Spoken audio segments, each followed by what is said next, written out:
Good morning friends. कर दिखा कुछ ऐसा कि दुनिया बनना चाहे तुम जैसा। माय डियर फ्रेंड्स, कई बार हम उन चीज़ों को लेकर बैठ जाते हैं, पकड़ लेते हैं जिन चीज़ों को हमें छोड़ देना चाहिए या हमारी बेहतरी में है कि हम उन चीज़ों को छोड़ दें, पर हम उनके साथ पकड़े रखते हैं। हम सफल बने और आगे बढ़ें, इसके लिए बहुत इंपॉर्टेंट है कि हम उन पुरानी बातों को छोड़ दें और अपने सफलता के रास्ते पर आगे बढ़ें।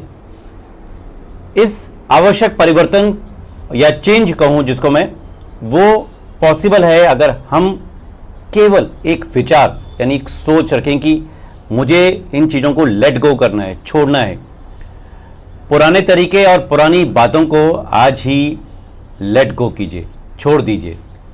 अपनी ईगो को, अपने लालच को, पुराने बैगेजेस को, पुराना बोझ कई बार हम अपने कंधों पर लेकर चलते हैं और उसको उठाकर सारी जिंदगी हम उसको उठाते हैं, अपनी क्षमताओं पर डाउट करते हैं। माय डियर फ्रेंड्स, आज जो मैं बातें आपके साथ शेयर कर रहा हूं, ये कोई डॉक्टर की प्रिस्क्रिप्शन नहीं है कि आपको 100% ऐसा ही करना है, पर ये कुछ सफल तरीके हैं जिनको लोगों ने फॉलो करके सक्सेस ली है, तो आप क्यों नहीं ले सकते। बेहतर पाने के लिए आपको आज कुछ अच्छा छोड़ना पड़ेगा। Success outside comfort zone. My dear friends, meaningful life या स्ट्रेस भरी जिंदगी जिसको आप काट रहे हैं, चॉइस डिसीजन आपका है। Take action right now my dear friends. इस वीडियो को शेयर करेंगे तो दूसरों की मदद करेंगे, और अगर सेव करेंगे माय डियर फ्रेंड्स तो आप खुद बेनिफिट लेंगे। आज की जो कहानी है, हर बार की तरह आज की कहानी है stop behaving like a monkey. My dear friends, ये कहानी बहुत कुछ रिलेट करती है, आप इससे बहुत कुछ सीख सकते हैं अगर कहानी से आप कुछ लेना चाहें तो। पुराने टाइम में शिकारियों को बंदरों को पकड़ने का एक अलग यूनिक तरीका था। आज हमारी कहानी उसी पर है, stop behaving like a monkey. इस कहानी से आप खुद को रिलेट करेंगे। अब उस शिकारियों के पास बंदरों को पकड़ने का यूनिक तरीका था। बंदर हम सभी जानते हैं बहुत एक्टिव हैं, फुर्तीले हैं, पकड़ में नहीं आते, और बंदरों को पकड़ना शिकारियों की क्षमताओं से कई गुना बाहर था, उनके बस की बात नहीं थी। पर शिकारी उनकी स्पीड नहीं, उनकी चतुराई नहीं, अपनी अकल से काम करते थे और हर बार बंदरों को पकड़ लेते थे।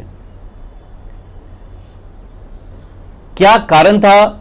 उनके पास एक सफल तरीका था। बंदरों का हम सभी जानते हैं एक भोजन होता है जो बंदर बहुत पसंद करता है, केला। शिकारी क्या करते थे, एक ग्लास के बर्तन को लेते थे और उसका जो मुंह था वो बहुत छोटा था, शीशे का था। शिकारी छुप जाते थे, बंदर आता था, उस जार में अपना हाथ डालता था या मुंह डालता था और हर बार पकड़ा जाता था। अब बंदरों ने अपना लालच नहीं छोड़ा, ना सीखने की कोशिश की, ना समझने की कोशिश की, और हर बार वो उसमें पकड़े जाते थे। अगर अपना हाथ बाहर निकाल लेते और उस केले को छोड़ देते तो बच जाते, मुंह बाहर निकाल लेते बच जाते, पर उनको तो वो लालच, वो केला ने पकड़ा हुआ था और वो बाहर नहीं निकलते थे, और हर बार की तरह वो अपने उसी उसमें फंस जाते थे और शिकारी का शिकार हो जाते थे। माय डियर फ्रेंड्स, बंदर ने कोई नया तरीका निकालने की कोशिश नहीं की, समझने की कोशिश नहीं की, गलतियों से कोई सुधार नहीं लिया। शिकारी के जाल में हर बार वो फंसते चले गए। यानी जो फल उसे पकड़ना था या छोड़ना था, वो उसको छोड़ देते अगर तो बच जाते, पर उन्होंने ऐसा नहीं किया।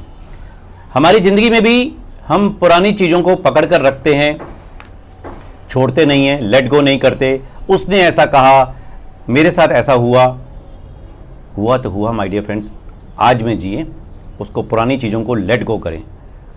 बंदरों की तरह बिहेव करते हैं हम ये सिर्फ एक कहानी नहीं है माय डियर फ्रेंड्स, रिसर्च भी है इसमें। रिसर्चर्स ने एक 5 मंकी एक्सपेरिमेंट किए हैं। आप गूगल कर सकते हैं इसको और अध्ययन कर सकते हैं 5 मंकी एक्सपेरिमेंट क्या है। 5 बंदरों को एक पिंजरे में बंद कर दिया गया, रखा गया, एक सीढ़ी डाली गई और उस सीढ़ी के सहारे रस्सी से केले लटकाए गए। एक बंदर की रस्सी खुलती, घंटी बजती, एक बंदर की रस्सी खुलती, बंदर जैसे ही केले के पास जाता बाकी के सभी बंदरों पर ठंडे पानी की बुहार कर दी जाती। 5 मिनट तक होता रहता। बंदरों को ये अच्छा नहीं लगता था। दूसरी बार थोड़े दिन बाद अगले दिन फिर घंटी बजती, दूसरे बंदर को छोड़ा गया। इस बार भी बाकी के 4 बंदरों पर ठंडे पानी की बौछार की गई। बंदरों को समझ में आया कहीं ना कहीं केले के पास जाने में हमें पनिशमेंट मिल रही है। रस्सी खुलती है, घंटी बजती है, केले के पास जाने पर पनिशमेंट मिलती है। तीसरे दिन तीसरे बंदर की जब बारी आई, बाकी के 4 बंदरों ने उसको जाने नहीं दिया, झगड़ा करने लगे और किसी हाल में भी जाने नहीं दिया। इस बार पानी की कोई बौछार नहीं हुई। रिसर्चर ने ये बात जान ली कि कहीं ना कहीं बंदरों को अब समझ में आ गया कि केले के पास जाएंगे तो पानी पड़ेगा। उन्होंने पानी डाला ही नहीं उसके बाद। पर हर बार अब क्या करते रहे, चौथे दिन नया बंदर अंदर इंट्रोड्यूस किया और उस नए बंदर की रस्सी 5वें दिन खोली गई। पर जैसे ही घंटी बजी बाकी के सभी बंदर उस पर झपट पड़े, उसको जाने नहीं दिया। माय डियर फ्रेंड्स, बंदरों को एक चीज समझ में आ गई कि कहीं ना कहीं अगर हम केले के पास जाएंगे तो पनिशमेंट के तौर में पानी पड़ेगा। ना खुद गए ना दूसरे को जाने दिया। इस बात को बंदरों ने घंटी और केले को ट्रिगर मान लिया पनिशमेंट का। तेज बारिश होगी, अब वो किसी भी हाल में 5वें बंदर को केले तक नहीं पहुंचने दे रहे थे। बंदरों को चेंज नहीं हुआ। बंदरों से एक नया बंदर हर बार आता, पर हर बार यही कहानी कि पुराने बंदर जो थे वो नए बंदर को आगे नहीं बढ़ने देना चाह रहे थे। उनको लग रहा था कि कहीं ना कहीं पानी आएगा, पर शिकारी ने तो पाइप तक हटा दी थी पानी की। माय डियर फ्रेंड्स, नए बंदर भी समझ गया बहुत जल्दी कि जैसा पुराने बंदर बोल रहे हैं वैसा ही करना है। लेट गो नहीं किया। अगर लेट गो करते, आगे बढ़ते, तो शायद उनको केले मिल जाते। यही हमारे साथ भी होता है। सो माय डियर फ्रेंड्स, एक ही चीज, stop behaving like a monkey, let go. आज जो चीज आज जिस माहौल में है उसको छोड़ें, आगे बढ़ें, नया रास्ता देखें, सीखें। लर्निंग एक्शन आपको सफल बनाएंगे। अपने कल को बेहतर करने के लिए आज कुछ अच्छा छोड़ना पड़ेगा, नींद त्यागनी पड़ेगी, कंफर्ट जोन से बाहर आना पड़ेगा, सीखना पड़ेगा, सफल होना पड़ेगा। और सफल कोई और नहीं, केवल आपके हाथों में है my dear friends. Wish you wealth.